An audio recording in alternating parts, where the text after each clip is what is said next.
విజయనగరంలో బొత్స సత్యనారాయణ మాట్లాడుతున్నారు. ఇప్పుడు లైవ్ చూద్దాం. ఒక విద్యా సంస్థ వ్యాన్లో నగదుని తీసుకెళ్తుండగా స్థానిక ఎంఆర్ఓ పోలీసు అధికారులకు ఆపితే, కింద ఉన్న అధికారులు ఆపితే చెక్ చేస్తే డీజీపీ ఇన్స్ట్రక్షన్తో ఇంటెలిజెన్స్ డీజీగా ఉన్న వెంకటేశ్వరరావు స్వయంగా ఫోన్ చేసి ఎస్పీ ఫోన్ చేస్తే ఎస్పీ ప్రత్యక్షంగా శ్రీకాకుళం చెందిన సూపరింటెండెంట్ పోలీసు అక్కడికి వెళ్ళారు. సూపరింటెండెంట్ పోలీసు అక్కడికి వెళ్ళవలసిన అవసరం ఏమి వచ్చింది అనేది మేము ప్రశ్నించాం. డీజీ వెంకటేశ్వరరావు అక్కడ మాట్లాడారా లేదనేది మేము ప్రశ్నించాం. ఇదే కాకుండా చాలా విషయాల్లో ముఖ్యంగా పోలీసులే డీజీపీ ఆధ్వర్యంలో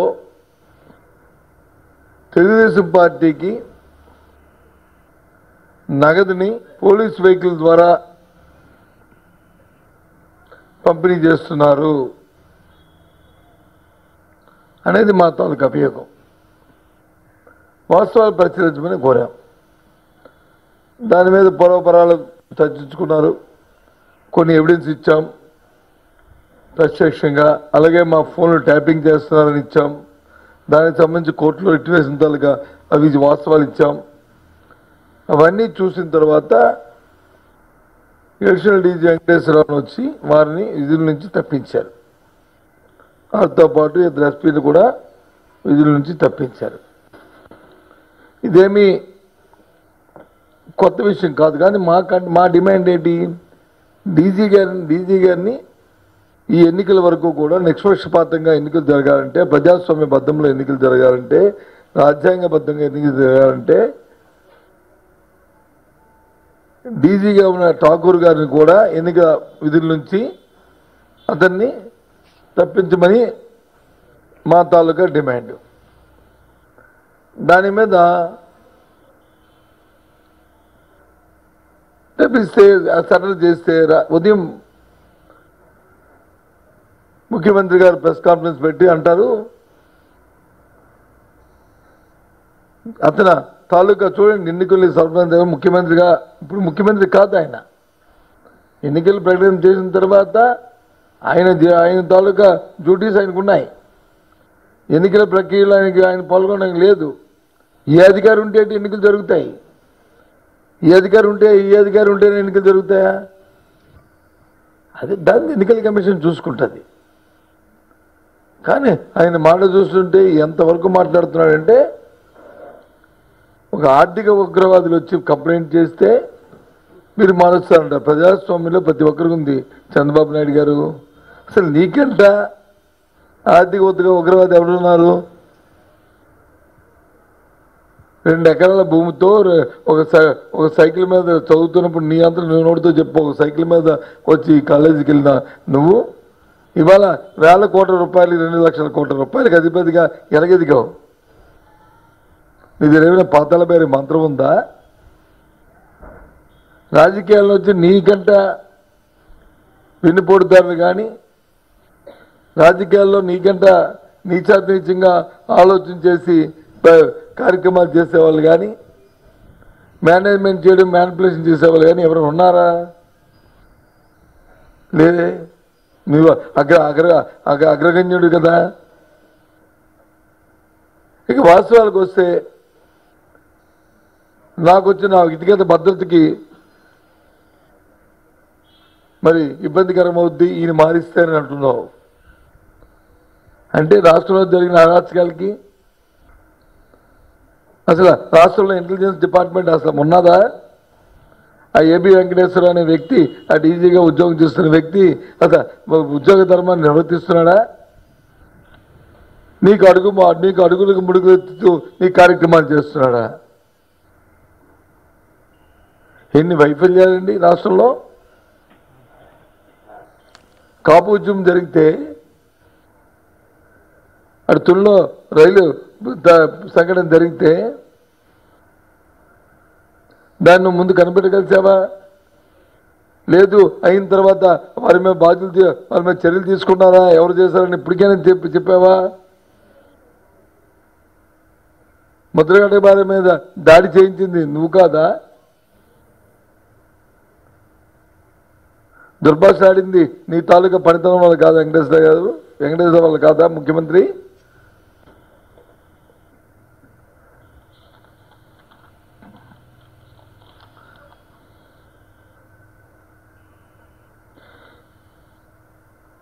ఎంతెందుకు వైఫల్యాలు సర్వేశ్వరరావు తెలుగుదేశం పార్టీ ఎమ్మెల్యే అమాయకుడు మా పార్టీలో గెలిచి ఆ పార్టీలో కలిశాడు. అది తప్పే. కానీ వ్యక్తిగతంగా అతని చావుకు కారణమయ్యారు కదా మీరు. అది మీ ఇంటెలిజెన్స్ వైఫల్యం కాదా? రాష్ట్రంలో శాంతి భద్రతలు రక్షించడానికి అది ఉదాహరణ కాదా? నిన్న కాక మొన్న మా మాజీ ఎంపీ గారు వైఎస్ వివేకానంద రెడ్డి గారు హత్యకాయం చూడారు. ఇప్పటికీ దాని పూర్వపురాలు తెలిసాయా? ప్రతిపక్ష నాయకుడి మీద వచ్చి ఎయిర్పోర్ట్లో దాడి జరిగింది, హత్యా ప్రయత్నం జరిగింది. ఇది మీ వైఫల్యం కాదా?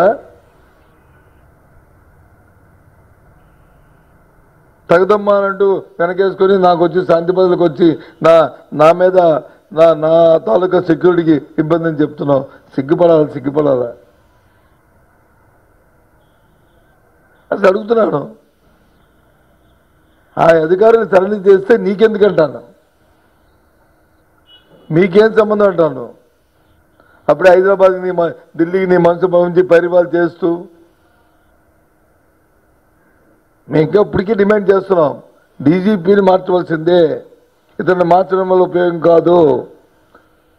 ఇదంతా కూడా ఏబి వెంకటేశ్వరరావు డీజీపీ ఇద్దరు కలిసి డీజీపీ ఇన్స్ట్రక్షన్స్తో ఏబి వెంకటేశ్వరరావు కలిసి ఇస్తున్న కింద స్థాయికి ఇస్తున్న అధికారులకు ఇస్తున్న చర్య ఇది కొత్తగా అభియోగాలు వచ్చినప్పుడు మార్చడం అనేది 2009లో మనం ఒకసారి ఆలోచన పూర్వపరాలకు వెళ్తే 2009లో అప్పుడు ప్రభుత్వం వచ్చి రాజశేఖర రెడ్డి ముఖ్యమంత్రిగా ఉన్నారు, ఎస్ఎస్పి యాదవ్ డీజీపీగా ఉన్నారు.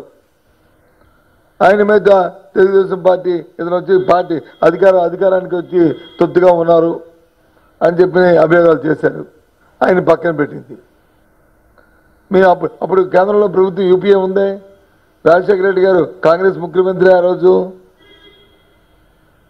ఆయన ఏమైనా ఇంటర్వ్యూన్ అయ్యి లేదు అతను మార్చడానికి వీలు లేదు అని ఏమైనా ఎక్కడైనా ఒక మాట పల్లెత్తు మాట అన్నాడా? దాని గురించి అసలు పట్టించుకున్నారా? జరగని ఏం జరుగుతుంది, వాళ్ళ వల్ల మనకేం జరుగుతుంది, ఇతను కాకపోతే ఇంకో అధికారి వచ్చేస్తాడని చెప్పి హోందాగా ధైర్యంగా ఎన్నికల్లో ముందుకెళ్ళాడు. నువ్వెందుకు అసలు వణికిపోతున్నావు, తడిసిపోతున్నావు? కారణం నువ్వు వచ్చి లాలుచులతోనూ ప్రజలతో వ్యక్తిగత డేటాను వచ్చి ఈ ఏబి వెంకటేశ్వరరావు అనే వ్యక్తి ద్వారా నువ్వు ఏం చేయదలుచుకున్నావో, ఎంతమంది ఓటర్లను తొలగించావో, ఎంతమందిని ప్రలోభ పెట్టావో, ఎమ్మెల్యేలు సంతలో పశువుల్లో కొనేదానికి ఈ వెంకటేశ్వరరావు ఎంత మధ్యవర్తిత్వం చేశాడో, ఆఖరికి నీ పార్టీలో పదవులు ఇవ్వాలంటే ఆయన రికమెండ్ చేయాలి. ఇది నేను చెప్పలే, ఇది నా మాట కాదు. సాక్షాత్తు విజయవాడలో ఒక ఎమ్మెల్సీ, ఆయన ఎమ్మెల్సీయే ఒక పార్టీ పదవి ఒక అధ్యక్షుడిగా పార్టీ అధ్యక్షుడు ఇవ్వడానికి ఒక వ్యక్తికి చెప్పిన మాట. నేను ఏబి వెంకటేశ్వర గారితో చెప్పి ఈ పదవి వేయించానని చెప్పి పబ్లిక్గా ప్రెస్ కాన్ఫరెన్స్లో. అంటే ఏ రకంగా వెళ్ళిపోతుంది అంటే శాంతి భద్రతలు పరిరక్షించడానికి ఇంటెలిజెన్స్ వచ్చి పనిచేస్తూ కౌంటర్ ఇంటెలిజెన్స్ చేస్తూ చేయవలసిన డిపార్ట్మెంటు నాయకులకు వచ్చి అడుగులు మాత్రం మడుగులు ఎత్తుకొని పచ్చ చొక్కాలు వేసుకొని ఈ కార్యక్రమాలు చేయడమా? దీనికోసమా మిమ్మల్ని పెట్టింది? మళ్ళీ పైపచ్చి ఇవాళ వచ్చి ముఖ్యమంత్రి మాట్లాడతాడు, అయ్యయ్యో అది చేస్తే నేను కోర్టుకు వెళ్తానంటే కోర్టుకు వెళ్తావో లేకపోతే ఇంకెక్కడికి వెళ్తావో?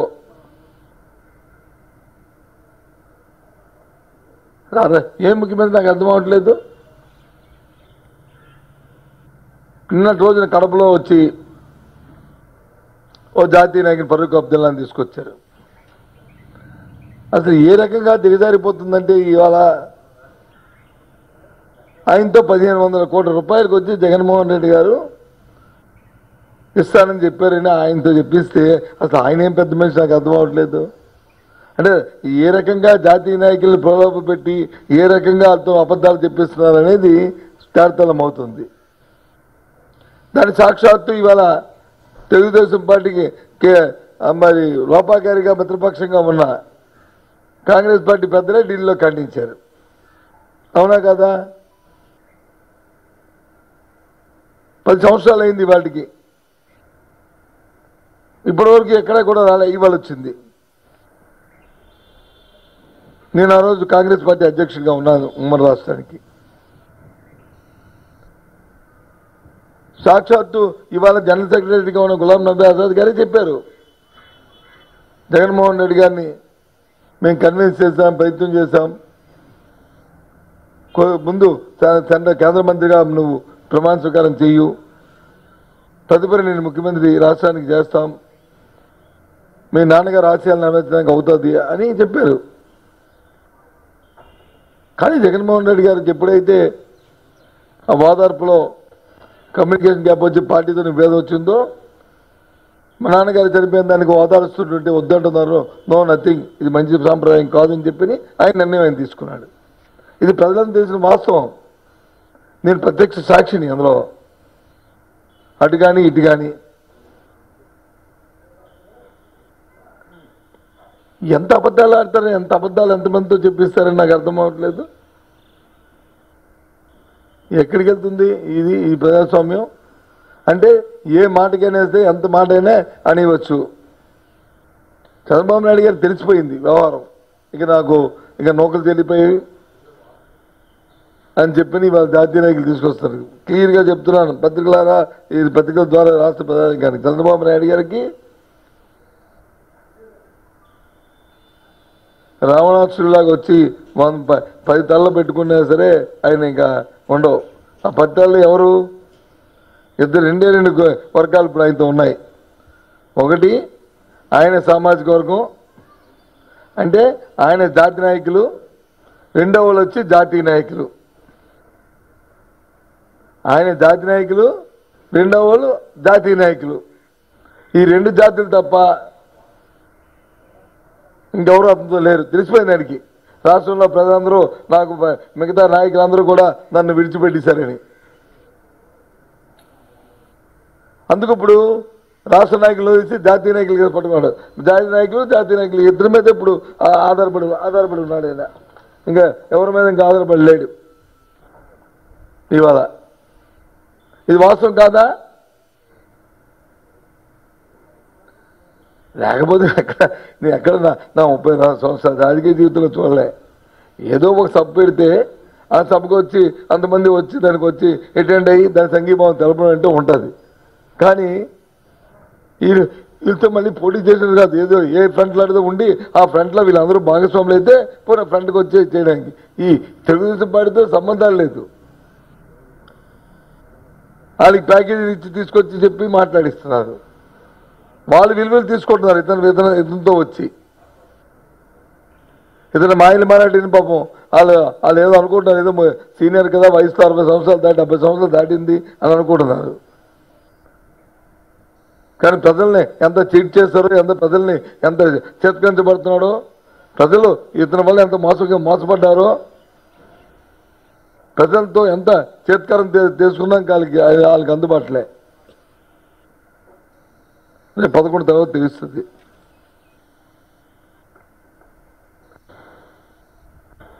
ఇటువంటి చర్యలు ఎంత అబద్ధం అండి. 1500 కోట్ల రూపాయలు అంటే ఈ ఇళ్ళకి అందరి దగ్గర టన్నులతో కలిపి డబ్బులు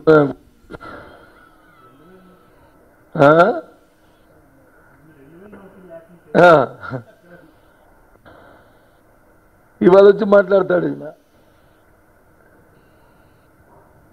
ఏబి వెంకటేశ్వరరావు పక్కకు తప్పిస్తేప్పటికీ ఆయనకి అసలు ఏమిటో మతిపోతుంది. ఎందుకు? అన్ని లాలూచులు ఎన్నికల్లో ఏ లాలూచులు చేయాలో, ఏ తప్పులు చేయాలో, ఎవరిని ఎలా మభ్య పెట్టాలో పాప ఆయన సింగిల్ పాయింట్ ఫార్ములా పెట్టాడు ఆయన్ని, ఆయన మీద డీజీని. ఇప్పుడు ఎందుకు అంటున్నారు? ఇక్కడ నాకో భయం ఉంది. మా పార్టీలో ఇంకా నేను రేపు చర్చిస్తాను కూడా. నా భయం ఏంటంటే, నిన్నటి వరకు ఏపీ వెంకటేశ్వరరావు అధికారికంగా ఆయన ఉంటూ ఆయన చేశాడు. ఇప్పుడు ఎలక్షన్ ఆయన పక్కన పెట్టింది. డీజీ ఆ సొంత మనిషి ఆ చేతిలో ఉన్నాడు. ఇక పక్క నుండి ఇంక కార్యక్రమాలు నడిపిస్తాడు, ఏమంటే నాకు తెలియదు అని చెప్పిన ప్రమాదం కూడా ఉంది. అందుకు కంపల్సరీ 100% ఈయనతో పాటు డీజీని కూడా తప్పించవలసిందే. ఫెయిర్ ఎలక్షన్ జరగాలి ఆంధ్రప్రదేశ్ అంటే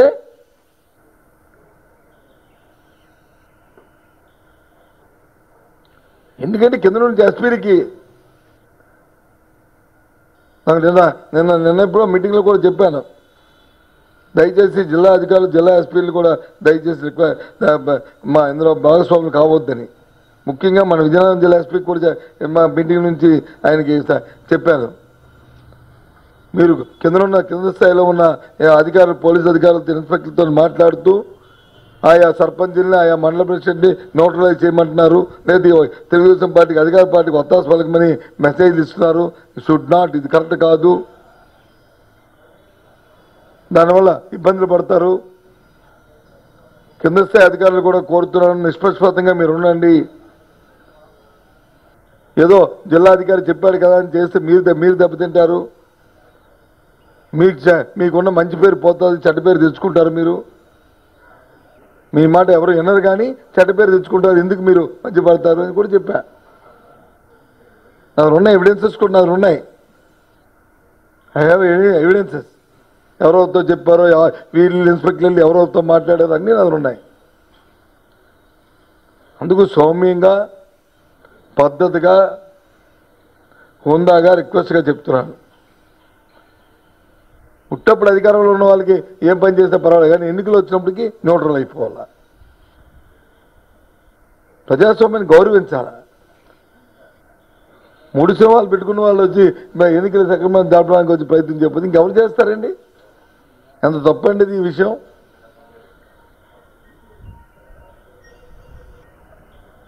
అందుకే ఇవాళ చంద్రబాబు నాయుడికి ఇందాక నేను చెప్పినట్టు జాతీయ నాయకులు తప్ప ఇంకో నాయకులు లేరు, ఆయన అసలు పక్కన లేరు, ఏ ఒక్కరూ లేరు.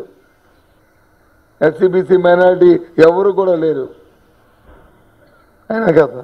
కాబట్టి ఆయన నమ్ముకుంది జాతీయ నాయకులు నమ్ముకున్నాడు. దాని మీద ఈ పోలీస్ అధికారులని నమ్ముకున్నాడు. ఈ డీజీపీ పోలీస్ అధికారులతో మరి రాజ్యాన్ని వెళ్దా మళ్ళీ ఇంకోసారి అధికారం రావాలని ప్రయత్నం చేస్తున్నారు. కానీ ప్రజలు వాళ్ళ చేతిలో లేరే, వీళ్ళ చేతిలో.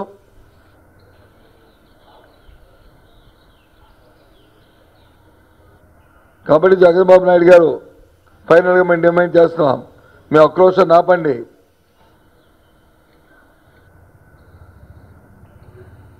ఊరికి ఆవేశాలు పెరిగిపోవద్దు. మీరు నిబద్ధతగా ప్రజాస్వామ్యానికి మీరు వచ్చి ఒత్తాస పలకండి. ఇంకా మిగిలిపోయిన ఏదైనా చిన్నది ఏమైనా ఉంటే 0.% ఉంటే ప్రజలు వచ్చి హర్షిస్తారు. ఎందుకంటే మీ పని లేవు అని ఉచ్చు నీచు అన్ని వదిలేశారు. ఏదో విధంగా చేయాలని ఆలోచన చేస్తారు మీరు.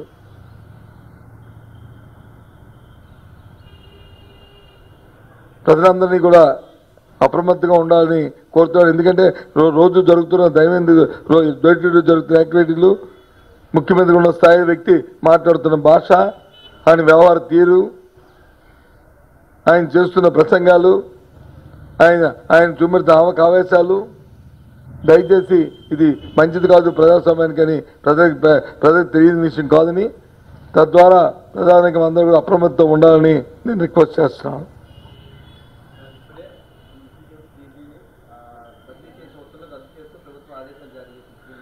ప్రభుత్వ ఆదేశాలు జారీ చేస్తే నేనేమంటానండి? ప్రభుత్వ ఆదేశాలు చేయడానికి ఉన్నదో లేదో నాకు అదే ఆ నిబంధనలు ఉందో లేదో నాకు తెలియదు. కానీ ఎలక్షన్ కమిషన్ ఫైనల్గా ఎలక్షన్ కమిషన్ చేసిన నిర్ణయం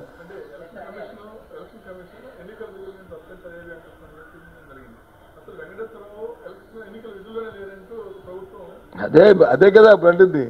ఎన్నికలు విధులు లేరంటూ అన్నాడికి రాష్ట్రంలో ఏ అధికారి అయినా ఇన్వాల్వ్మెంట్ ఉన్నప్పుడు ఏ అధికారిని చేసే హక్కు ఎలక్షన్ కమిషన్ ఉంది. అదైనా ఎలక్షన్ కమిషన్ ప్రభుత్వం చూసంటే ఏ విధంగా ఘర్షణ వాతావరణం పోతుందో చూసాం. ఇంతకుముందు సిబిఐ వచ్చి ఎంక్వైరీ జరుగుతుంది, సిబిఐ రాకూడదు రాష్ట్రం అంటే వ్యవస్థను ఏ రకంగా నష్టపెడుతున్నారో చూస్తున్నాం మనం.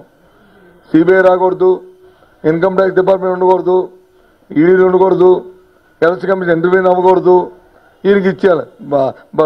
అది మనం చాలా ప్రజలు వచ్చే అదృష్టవంతులు. మనం బాబాసాహెబ్ అంబేద్కర్ రాజ్యాంగాన్ని రాసినప్పుడు కానీ ఉంటే రాజకీయాల్లో మరి ఇంకా మనకి ఇంకా రాజ్యాంగ వ్యవస్థ పోకుండా పోయేది కాదు, ప్రజాస్వామ్యం వచ్చేది కాదు. ఎందుకంటే ఈయన చెప్పేవాడు రాజ్యాంగ పోతే పోయే కానీ అధికారం ఎవరైతే ఆడితే 5 సంవత్సరాల రాజ్యం మరి ఇంకెవరికి రావలేదు, ఈ చట్టాలు కోర్టులు వ్యవస్థలు ఇవన్నీ అక్కర్లేదు, అయ్యా అంబేద్కర్ గారు ఇది పెట్టండి అని చెప్పేవాడు ఇతను.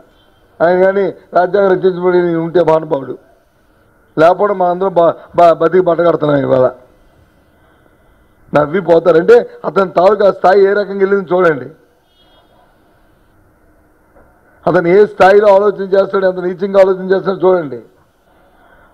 అధికారి ఏం చేస్తాడండి? ఏ అధికారి ఉంచితేటి, ఏ అధికారి పోతేటి చంద్రబాబు నాయుడికి ఏం సంబంధం? ఆపధర్మ ప్రభుత్వం అంటే కేర్ టేకర్ గవర్నమెంట్ కాదు, గవర్నమెంటే. బట్ ఎలక్షన్ విధుల్లో నీకు ఇంటర్వ్యూ రావడానికి లేదు, డే టు డే యాక్టివిటీ చేయడానికి మాత్రం ఉంది. ఎవరిని ఎలక్షన్లో పెట్టాలి, ఎక్కడ పెట్టాలి, ఈ అధికారం ఎక్కడ పెట్టాలి, ఈ అధికారం ఎక్కడ ఉంచాలి అనేది అది కేంద్రం ఇష్టం.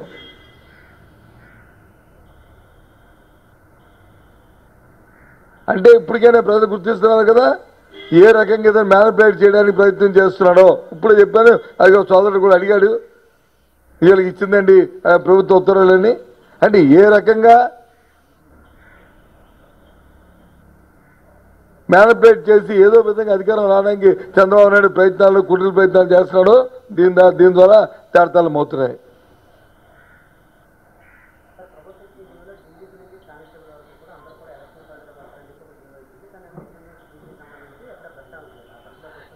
మీకు ఎప్పుడు కూడా అలా కాదండి, డీజీ నుంచి ఇంటర్వ్యూ కావాలంటే డిఎస్పీని మధ్య పరిగణించలేదు, లేకపోతే ఇంటెలిజెన్స్ ఎస్పీని వచ్చి దీంట్లో పెట్టలేదు, లేకపోతే ఇంకొక విజిలెన్స్ డిఎస్పీని విజిలెన్స్ ఎస్పీని ఇందులో పరిధిలో పెట్టలేదు అని ఉండదు. ప్రతి ఒక్క ఈ అధికారాలు అనేవి దేనికోసం అంటే ఓన్లీ సౌలభ్యం కోసం ఇచ్చిన పోస్టింగ్లు ఇవి. ఇవాళ ఇంటెలిజెన్స్ డీజీ ఇవాళ వచ్చి రేపు మామూలు రెగ్యులర్ డీజీ కూడా అవ్వదు, రెగ్యులర్ ఇది ఇంకో డిపార్ట్మెంట్ కూడా వెళ్ళొచ్చు. కాబట్టి యూనిఫామ్ ఆఫీసర్లు అందరూ కూడా ఎలక్షన్ పరిధిలోకి వస్తారనేది ప్రభుత్వం ఇచ్చిన జీవో. ఇది అందరూ కూడా ఎలక్షన్ పరిధిలో ఉండాలి. ఎవరిని అక్కడికి వెళ్ళమంటే అక్కడికి వెళ్ళాలి, ఎవరిని అక్కడ ఉండమంటే అక్కడ ఉండాలి, ఎక్కడ న్యాయం జరుగుతుందంటే అక్కడ, ఎక్కడ అన్యాయం జరుగుతుందంటే అక్కడ ఎదుర్కోవడానికి పంపిస్తే పోస్ట్కి వెళ్ళాలి. ఇది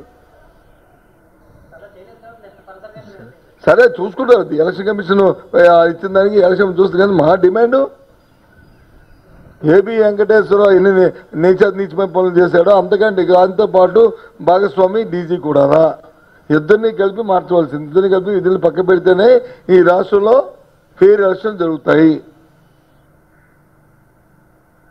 చంద్రబాబు నాయుడు లాంటి కుతంత్రాలు చేసిన వాడికి వీళ్ళు వత్తాసు పలుకుతూ పోలీస్ వెహికల్లోనే డబ్బుని ఎమ్మెల్యే తెలుగుదేశం పార్టీ ఎమ్మెల్యే క్యాండిడేట్లకు వచ్చి పంపిణీ చేస్తూ తీసుకెళ్తూ మోస్తూ చేస్తున్నారు. ఇది వాస్తవం. చరిత్రలో ఎప్పుడు జరగలేదు ఇలాంటి ఘోరమైన ఘోరాలు, ఇంత నేరాలు ఘోరాలు ఇప్పుడు జరగలేదు, ఇప్పుడు జరుగుతున్నాయి. ఇది మా డిమాండ్. ఇది మా వెళ్తున్నాం. రేపు కూడా ఎలక్షన్ కమిషన్ మళ్ళీ పెద్దవాళ్ళు కూడా పార్టీ తరఫు కలుపుతున్నాం. రేపు 11 o'clock మాకు అపాయింట్మెంట్ కూడా ఇచ్చారు. రేపు కలిసి మళ్ళీ అంతా 3 మెయిన్ కమిషన్ ముందు, ఫుల్ ఎలక్షన్ కమిషన్ ముందు మా వాడిని వినిపిస్తాం.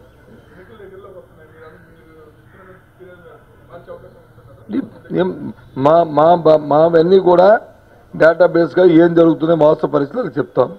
నిర్ణయం అనేది ఎలక్షన్ కమిషన్ది తీసుకోవాలని మా డిమాండ్. నిష్పక్షపాతం ఎన్నికలు జరగాలంటే ఆ నిర్ణయం చేయాలి. మేమే ఇంకొక వ్యక్తిని వేయమని అడగట్లే కదా. ఏం తీసి బి వేయమంటే మాకు తప్పు, బి తీసి సి వేయమంటే తప్పు. ఈ వ్యక్తులు ఎలక్షన్ జరుగుతాయా? ఇంతకుముందు ఈ వ్యక్తుల మీద, ఎందుకంటే ఈ వ్యక్తుల తాలూకా పరిపాలన జరిగిన తీరులో ఎన్నో నష్టాలు, అన్నదాలు జరిగాయి రాష్ట్రంలో.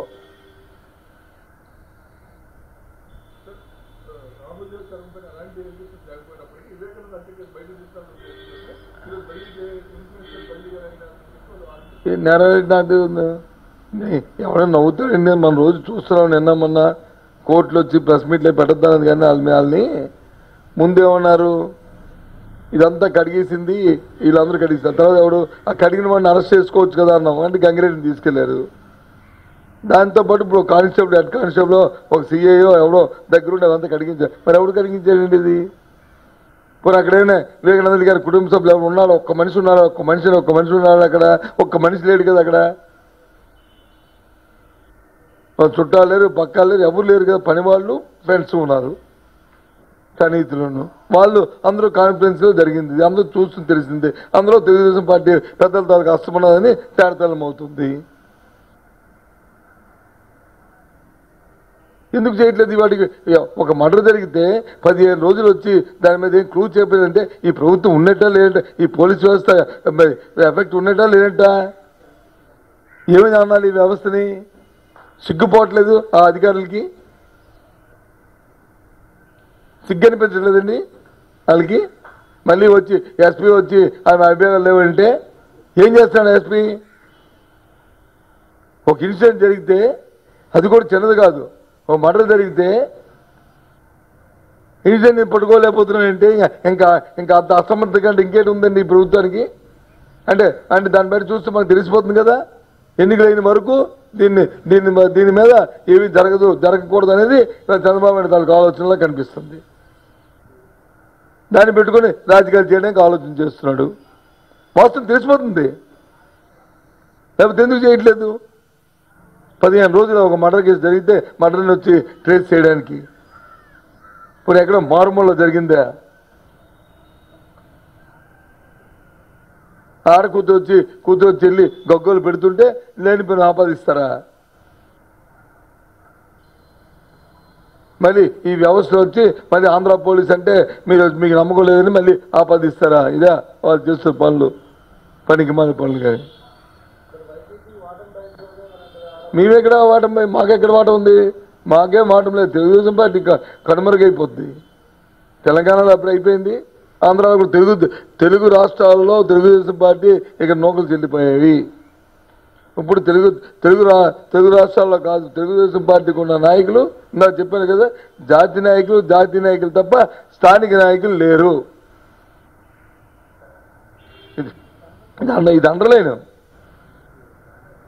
ఇది అండర్లైన్.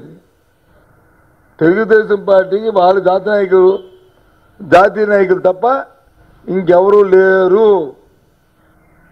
ఎన్నిసార్లు చెప్పాను? 10 సార్లు చెప్పాను.